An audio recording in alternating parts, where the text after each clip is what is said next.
Hi, you guys. Welcome back for our daily practice questions. It is day 279. And as always, I like to first start with my introduction and disclaimer before getting started with our questions for today. So, for those of you who are familiar with me, hey, y'all. For those of you who are new here, welcome, welcome, welcome. I am Dr. Brittany Weinstock, a family nurse practitioner and the founder and CEO of the Nursing Studio.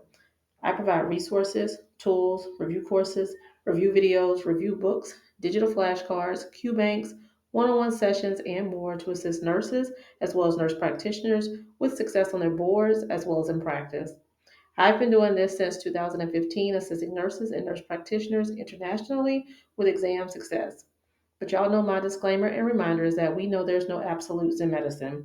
We treat on a patient by patient basis, and any of the questions that you see here, I have designed and created based on the current guidelines that are being tested on the ANCC as well as AANP exam. Now, any of my videos where I'm teaching on things that we currently do in practice, I will always say that so there's no confusion. So, with that being said, let's get into question number one for today. But before we get started, don't forget to hit the subscribe button so you're not missing any of my videos. And if you would like to gain access to my NP Test Success Toolkit, it is free and linked in the description. My website is also linked in the description, and it houses all the resources that I offer. And as always, I always like to direct you here to my business profile by simply going to Google and searching The Nursing Studio, where you'll find my contact telephone number, link to website, and testimonials from previous review students. All right, y'all. Question number one states a 48-year-old African American male is newly diagnosed with stage 1 hypertension. He has no diabetes or chronic kidney disease. According to current guidelines, what is the best initial treatment? Is it A, an ACE inhibitor? Is it B, thiazide diuretic? Is it C, beta blocker? Or is it DNR? Take a moment and tell me what you got. All right, so I always recommend reading the stem of the question first, as it allows you to slow down to ensure you're answering what is even being asked of you. So here the stem of the question states, according to current guidelines, what is the best initial treatment? And I tell you, if they're looking for a treatment, you got to run it back and look and see if the diagnosis has been provided. And here it has. This patient has stage 1 hypertension. He's a 48-year-old African American male. He does not have a history of diabetes or chronic kidney disease. So that first line therapy is B, your thiazide diuretics. Now I had to run this back correctly because the other one did say no diabetes or chronic kidney disease a few days back. And I meant for it to say that he did have it. So I wanted to answer this way to make sure y'all had clarity on this. So B, thiazide diuretic. All right, question number two. A 45-year-old woman presents for her annual exam. Her fasting glucose is 132 and her A1C is 7.2%. She has no history of cardiovascular or kidney disease. What is the first line medication for treatment? Is it a SGLT2 inhibitor, or B, a GLP-1 receptor agonist, C, metformin, or D, a DPP-4 inhibitor? Take a moment and tell me what you got in the comments, y'all.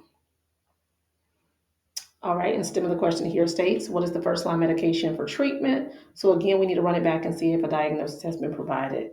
And since it has not, you want to take it a step further and look at those assessment findings. So we have a 45-year-old woman who comes in, her fasting glucose is 132. Her A1C is 7.2%. Both of these are exceeding those goal range. And if you have two that exceeds, that is a type 2 diabetes diagnosis. And our first line therapy would be C, metformin. Remember that fasting glucose exceeding 126 and an A1C of 6.5%. This is considered as diabetes. All right, and lastly, question number three.